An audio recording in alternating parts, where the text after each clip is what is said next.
अस्सलाम वालेकुम। प्रोग्राम किसान के नाम के साथ मैं हूं बिन्यामीन शौकत।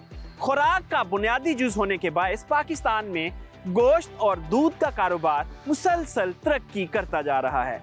लाइव स्टॉक का ज़री मईशत में किरदार 62% तक पहुंच चुका है, जबकि मुल्की मईशत में लाइव स्टॉक 15% का हिस्सादार बन चुका है।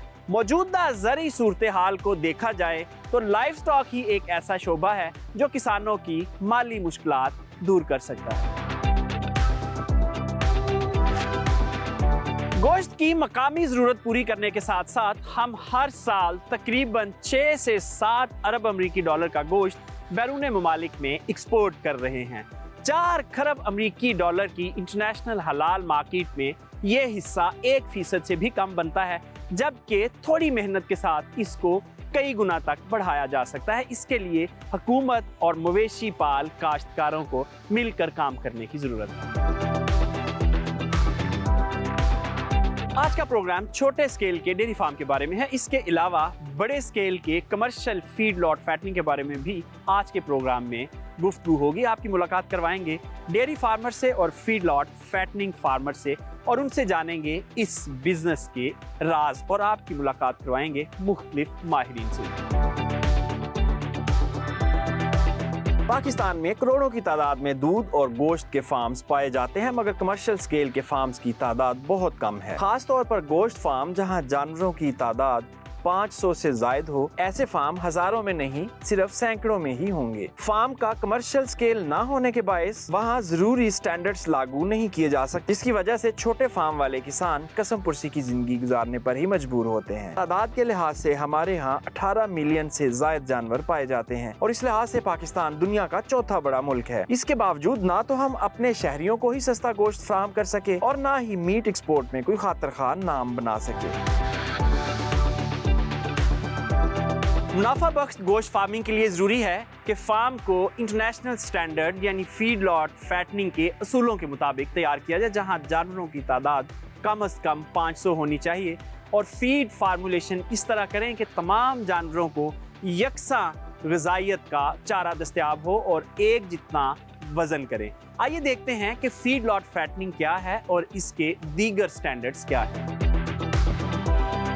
फीड लॉट फैटनिंग असूलों के तहत पाले गए जानवरों पर मजमूई लागत कम आती है। वॉल्यूम बड़ा होने के बायस फार्म मुनाफा बख्श हो जाता है, रिटर्न ऑन इन्वेस्टमेंट भी ज्यादा होती है। ऐसे जानवरों का गोश्त दीगर जानवरों से ज्यादा लजीज और जूसी होता है। इसके अलावा बड़े स्केल के फार्म्स इसलिए भी जरूरी होते हैं। एक गैर मुल्की एक्सपोर्ट ऑर्डर में 100 से जायद जानवर दरकार होते हैं, और ये जानवर एक नस्ल, एक उम्र और एक जितने वजन के ही होने चाहिए, तब ही एक्सपोर्ट मार्केट में अच्छा रेट मिल सकता है। दुनिया में सबसे ज्यादा गोश्त एक्सपोर्ट करने वाले ममालिक ऑस्ट्रेलिया, न्यूजीलैंड वगैरह में फैटनिंग फार्म्स पर जानवरों की तादाद लाखों में होती है, मगर हमारे यहाँ शायद ही कोई फार्म ऐसा हो जहाँ जानवरों की तादाद 1000 से जायद हो। पाकिस्तान में कमर्शियल स्केल के फीड लॉट फैटनिंग फार्म की तादाद बहुत कम है। हम इस वक्त कसूर में मौजूद हैं और यहाँ तकरीबन 700 एकड़ का बड़ा कमर्शियल फीड लॉट फैटनिंग का फार्म है, और इसको मैनेज कर रहे हैं महर असगर अली साहब। उनसे फीड लॉट फैटनिंग बिजनेस के बारे में मुकम्मल तफसील जानते हैं। अस्सलाम वालेकुम। सबसे पहले आपका शुक्रिया, आपने हमें वक्त दिया। ये बताएं कि फीड लॉट फैटनिंग का काम कैसा है? मैं ये काम 14-15 साल से कर रहा हूँ। मैंने तो इस जैसा बेहतरीन काम है ये, और मेरे ख्याल में हर बंदे को, हर किसान जो है उसको, जो पहले हमारा जो ट्रेडिशनल सेटअप था एनिमल का, वो अब नहीं चल सकता, क्योंकि अब आबादी बहुत ज़्यादा बढ़ गई है, और आबादी के बढ़ने के साथ साथ हमें जो नई स्ट्रेटेजी है वो अपनानी पड़ेगी। अच्छा, कहा जाता है कि पाकिस्तानी गोश्त जो है वो बड़ा पसंद किया जाता है इंटरनेशनल कम्युनिटी में, क्या ये सच है? देखें जी, हाइजीनिक कंडीशन इसकी ऐसी है कि हमारा ट्रेडिशनल अभी चल रहा है, हम कोई इन्फीरियर चीज़ नहीं डाल रहे। हमारे जो नस्ल है ना साहिवाल की, वो दुनिया की बेहतरीन नस्ल है, और वो नेचुरल फीड के ऊपर पाल रही है। उसकी वजह से जब इनको कोई इन्फीरियर चीज़ें या एक जैसी खुराक नहीं देते, हम मुख्तलिफ पट्ठा देते हैं, मुख्तलिफ चारा देते हैं, मुख्तलिफ फीड लॉट हम इनकी बनाते हैं, तो इसके लिए वो दुनिया में जो सबसे अच्छा गोश्त है, जिसका जायका है जिसके अंदर, वो पाकिस्तान। जैसे ऑस्ट्रेलिया में ग्रेजिंग के ऊपर जानवर पलते हैं और उनका जायका अच्छा है, न्यूजीलैंड में भी ग्रेजिंग ज़्यादा है, इसी तरह हमारे जानवर भी ग्रास फेड एनिमल इनको कहा जाता है, इनका टेस्ट अच्छा। ये बताएं कि फीड और फैटनिंग बिजनेस के जो क्रिटिकल कंट्रोल पॉइंट्स होते हैं वो कौन कौन से हैं, और नए फार्मर जो इस बिज़नेस में आना चाह रहे हैं उनको किन बातों का ख्याल रखना चाहिए? देखें, इनमें ये जो बिज़नेस है ना, ये प्रॉफिटेबल बिज़नेस है एक। दूसरा, मीट को पूरा करने के लिए इसमें आना पड़ेगा।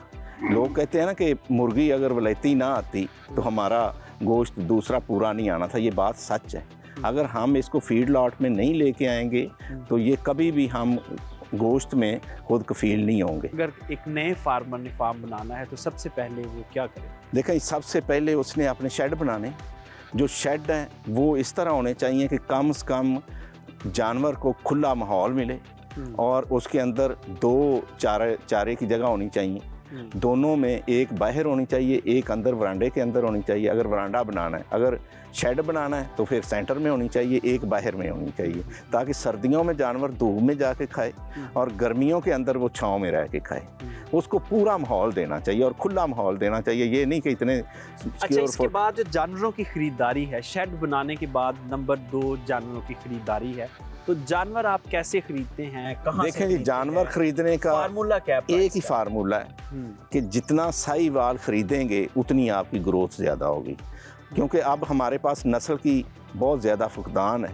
हमारे जो डॉक्टर हैं, इन्होंने ये जो सीमन्स हैं, ये नॉन रजिस्टर्ड लोग हैं, इनको पता कोई नहीं है कौन सा सीमन का रखना है कौन सा नहीं। वो यानी कि सीमन की नस्ल हमारी ख़त्म हो रही है।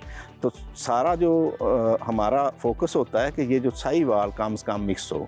अगर दोगला साहीवाल है तो वो भी सबसे अच्छा है, फाइटने के लिए सबसे अच्छा साहीवाल है।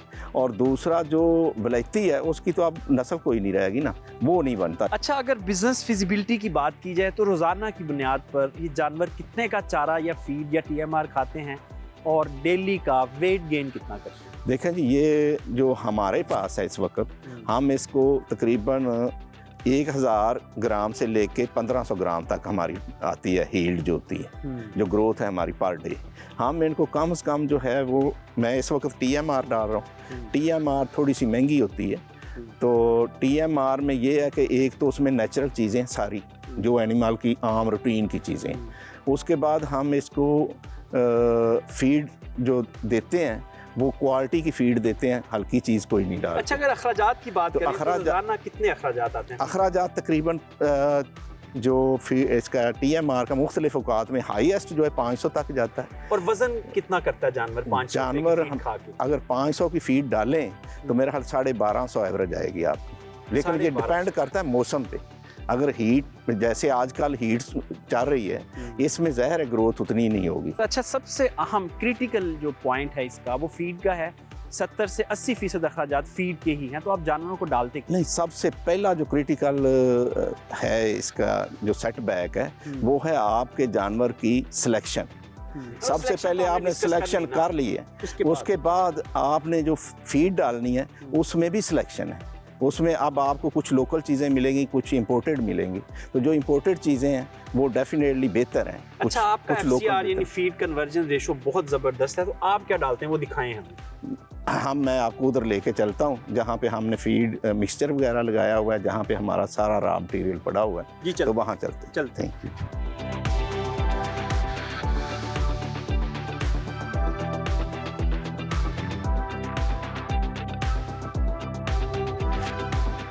जी सर, क्या क्या इंग्रेडिएंट डालते हैं हम TMR? देखें जी, फर्स्ट ऑफ ऑल इसमें ये वीट स्ट्रॉ है, ये बेहतरीन किस्म की होनी चाहिए, इसमें डस्ट नहीं होनी चाहिए।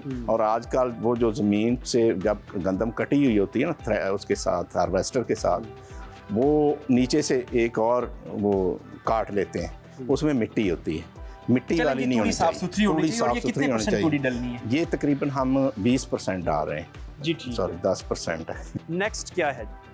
नेक्स्ट हमारी है ये मकई। इसकी हम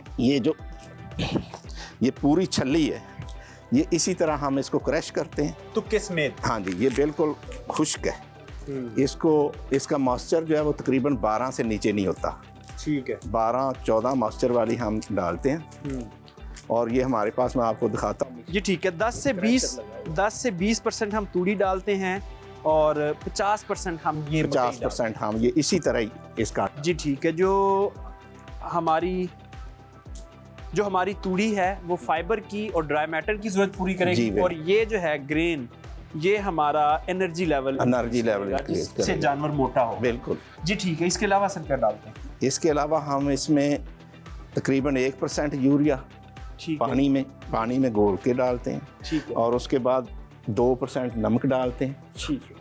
उसके बाद ये अल्फा सोडा है, ये हम डालते हैं 2% तकरीबन ये डालते हैं, यानी सोडियम बाइकार्बोनेट। और उसके बाद हम डीसीपी पाउडर डालते हैं। ठीक, वो भी 2% वो डालते हैं। उसके बाद हमारा होता है अच्छा, ये कनोला। हाँ, ये शीरा है। ये शीरा हम 10% डाल रहे हैं। ये शीरा राब है जो शुगर मिल्स हैं वहाँ से मिलती है। ठीक है। और ये हम मौसम के लिहाज से डालते हैं, सर्दी में ज़्यादा इसको डालते हैं, गर्मी में कम डालते हैं। ठीक है। अच्छा, ये सारी चीज़ें जो हैं ये आप मिक्सर में डालते हैं? ये सारी चीज़ें मिक्सचर में डालते हैं। मिक्सचर दिखाएं और उससे निकलता क्या है?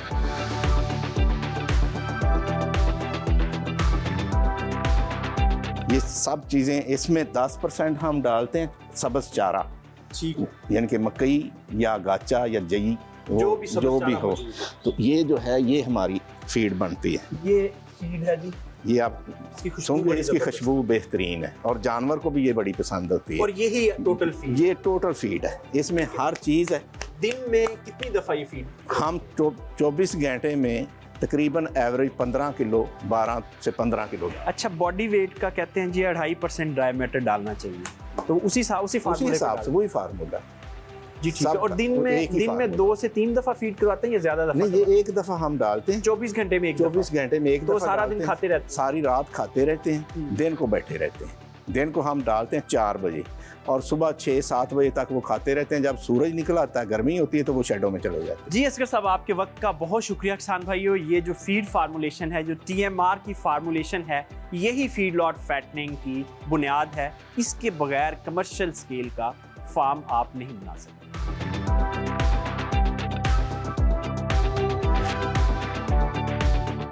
एग्रीकल्चर सेक्टर की बात करें तो गुज़श्ता चंद माह में सबसे ज्यादा रेट दूध का बढ़ा है।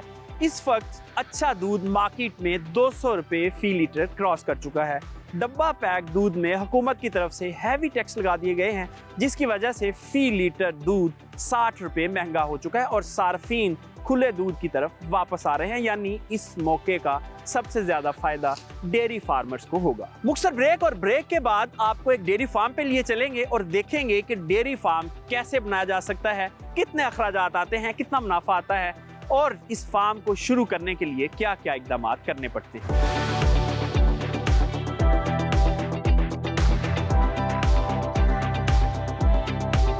Welcome back. मौजूदा ज़री सूरत हाल की बात करें तो लाइफ स्टॉक सेक्टर, जिसमें फीड और फैटनिंग फार्म्स और डेयरी फार्म्स शामिल हैं, किसानों के लिए ज़्यादा मुनाफा बख्श कारोबार है, क्योंकि किसानों को इस वक्त फसलों की पूरी कीमतें नहीं मिल रही। डेयरी फार्म बनाने में क्या क्या खतरात हैं, क्या फ़ायदे हैं और किस तरह के चैलेंजेस का सामना करना पड़ सकता है, आइए आपको डेयरी फार्म के ऊपर शॉर्ट एनालिसिस दिखाते हैं।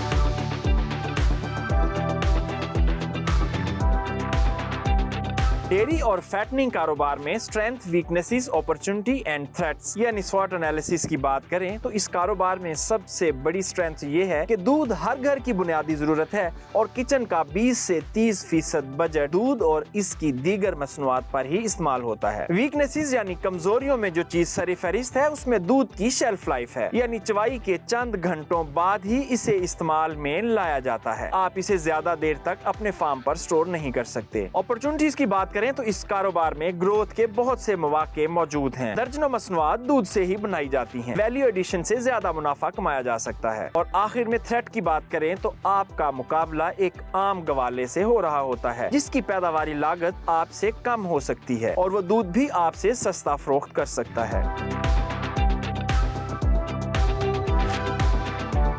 हम इस वक्त एक डेयरी फार्म पे मौजूद हैं जहां जानवरों की तादाद 30 से 40 है।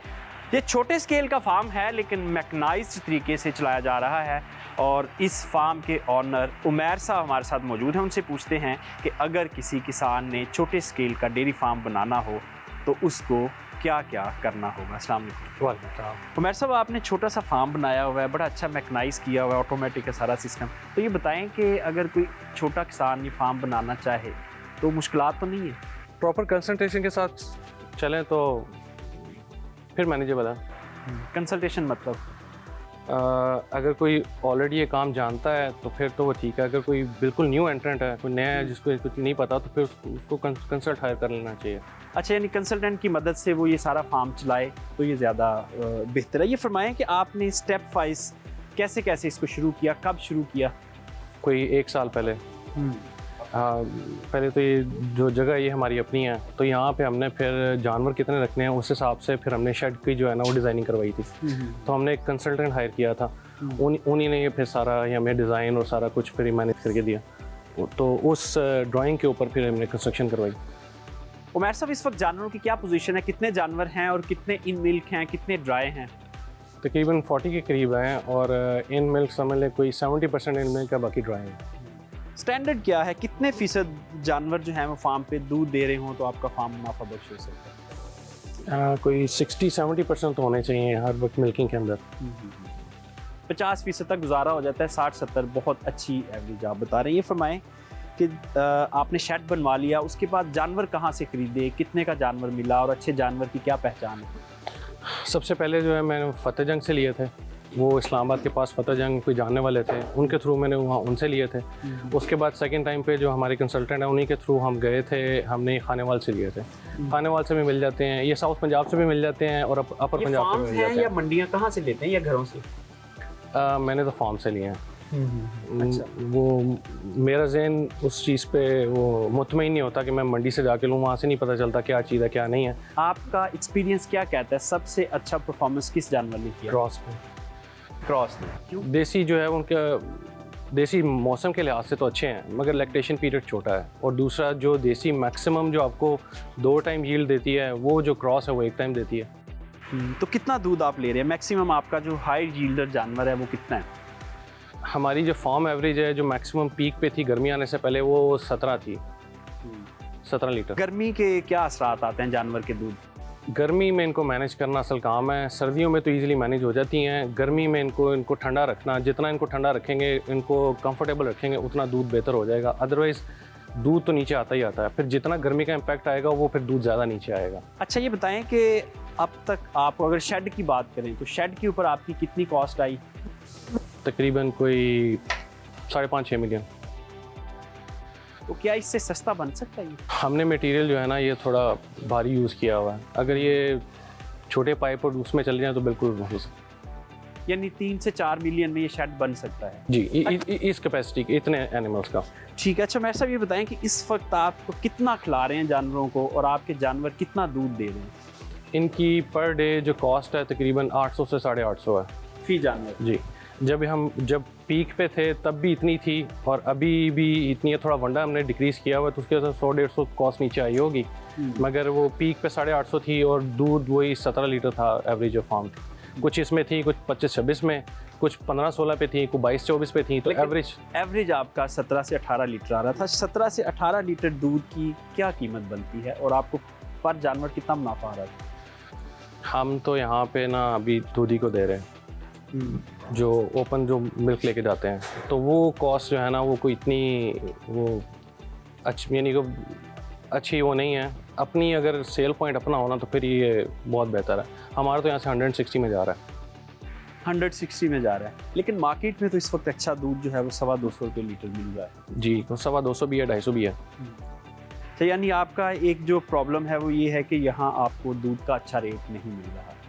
उमर साहब, अगर बिज़नेस फिजिबिलिटी की बात करें तो आपका फ़ी जानवर कितने का खा रहा है और कितने का दूध दे रहा है और आपको क्या फ़ायदा होगा? तकरीबन 2700-2800 का दूध जाता है डेली का और 800-850 रुपये खर्चा आता है और लेबर कॉस्ट निकाल लें आप तो कोई 1200-1400 रुपये बचते हैं दिन फ़ी जानवर।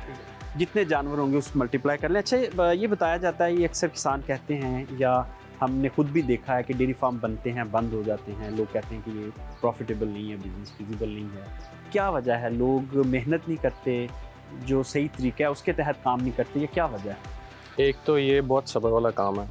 दूसरा जो पहले 2-3 साल सस्टेन कर जाता है फिर वही ग्रो करता है, क्योंकि ये इसमें समझे जो जानवर आते हैं उन्होंने ड्राई भी होना है, आपने ड्राई पीरियड भी सस्टेन करना है, फिर आपने जानवर इसमें ऐड भी करने हैं। तो जो 2-3 साल इसको सस्टेन कर जाता है फिर ये काम बहुत अच्छा है। फिर यानी कि जितने आपके अगर 40 से 50 जानवर हैं तो 3 साल बाद समझे कि 50-60 जानवर आपको हर साल मिलेंगे जो मिल्किंग में होंगे, वो आप रख लें या सेल कर लें। जी उमर साहब शुक्रिया। डेयरी फार्म जो है वो बड़े सब्र व तहम्मुल का काम है और दूसरे तीसरे साल जाके सही मुनाफा शुरू होता है। अगर आप भी ये बिज़नेस करना चाह रहे हैं तो आप अपने जहन में रखिएगा कि फौरी तौर पर ये प्रॉफिटेबल शायद ना हो, मगर 2 से 3 साल बाद आपका प्रॉफिट मल्टीप्लाई होना शुरू होगा।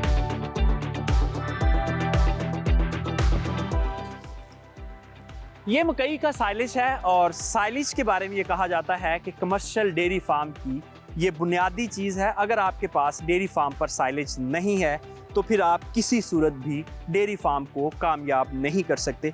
ओवरऑल देखा जाए तो डेयरी फार्म पर 70 से 80% लागत फीड की ही होती है और जो किसान फीड की लागत को मैनेज कर लेते हैं यानी कम लागत वाली फीड डालते हैं वो ज़्यादा प्रॉफिट कमा सकते हैं। अक्सर औकात फार्म पर नुकसान भी उसी सूरत ही होता है जब आप फीड की कॉस्ट ज़्यादा कर दें। आइए देखते हैं कि बेहतरीन डेयरी की फीड क्या है, उसमें क्या क्या इंग्रेडिएंट्स होने चाहिए, कितने % प्रोटीन, कितनी एनर्जी और दीगर अज्जा क्या क्या होने चाहिए जिससे जानवर दूध भी ज़्यादा दे और लागत भी कम आए। बुनियादी तौर पर जानवरों की फीड में 5 तरह के अज्जा शामिल होते हैं, जिनमें खुश्क मवाद पूरा करने के लिए गंदम की तूड़ी, लूसन और रोड्स ग्रास वगैरह की है इस्तेमाल की जाती है, जबकि जानवरों की प्रोटीन और एनर्जी की जरूरत पूरी करने के लिए साइलिश का इस्तेमाल किया जाता है। प्रोटीन और एनर्जी की जरूरियात पूरी करने के लिए मुख्तलिफ इजनास की खली को इस्तेमाल किया जाता है और इसके अलावा माइक्रो न्यूट्रिएंट्स भी जानवरों की ग़िज़ा का अहम हिस्सा है। इन 5 अज्जा के मिलाप से अच्छी फीड तैयार हो सकती है।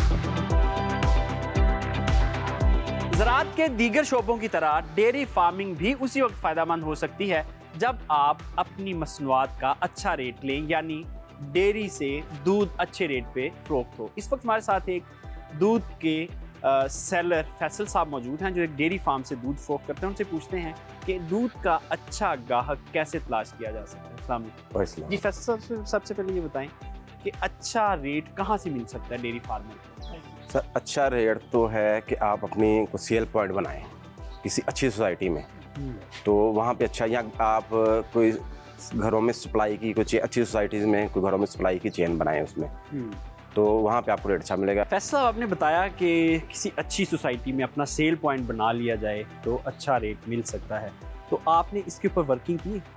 जी हमने इस पर वर्किंग की हुई है। अच्छा, तो क्या बेसिक यूनिट कितने कम से कम लीटर हों तो आप सोसाइटी में पॉइंट बना सकते हैं? कम से कम 500 लीटर का एक टाइम का हो तो फिर हम पॉइंट बना सकते हैं। उसका क्या फ़ायदा है और वहाँ दूध किस रेट पे बिकेगा?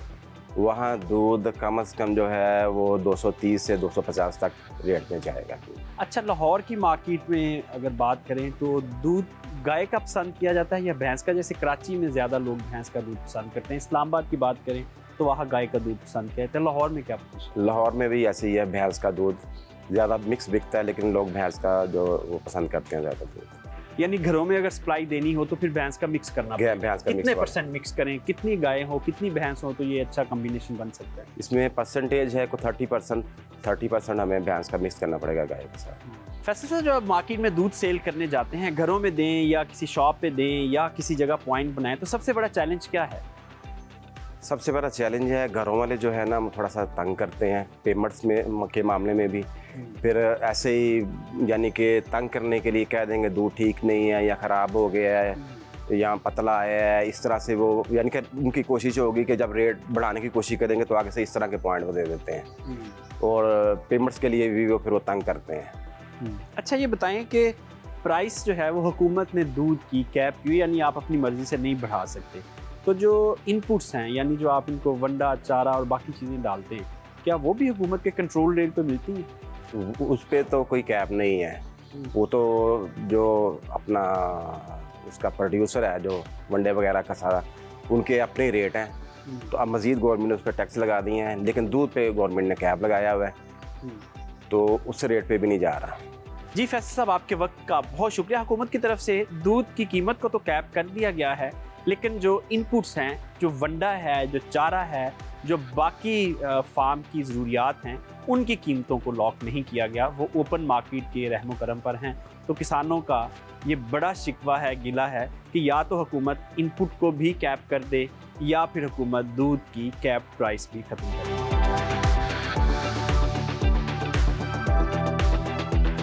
जानवरों की तादाद के लिहाज से पाकिस्तान दुनिया का चौथा बड़ा मुल्क है, मगर एक्सपोर्ट की बात करें तो हम 1% से भी कम मार्केट शेयर ले रहे हैं। वजह सिर्फ ये है कि हमारे पास इंटरनेशनल स्टैंडर्ड को फॉलो नहीं किया जा रहा।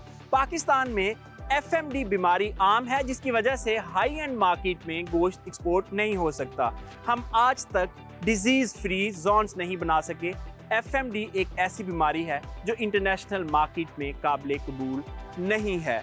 अगर हमें गोश्त की एक्सपोर्ट को बढ़ाना है, गोश्त की पैदावार ज़्यादा करनी है, तो ज़रूरी है कि हमें इंटरनेशनल स्टैंडर्ड्स के स्लाटर हाउसेस बनाने पड़ेंगे, फार्म्स बनाने पड़ेंगे और डिजीज़ फ्री जोन बनाने पड़ेंगे।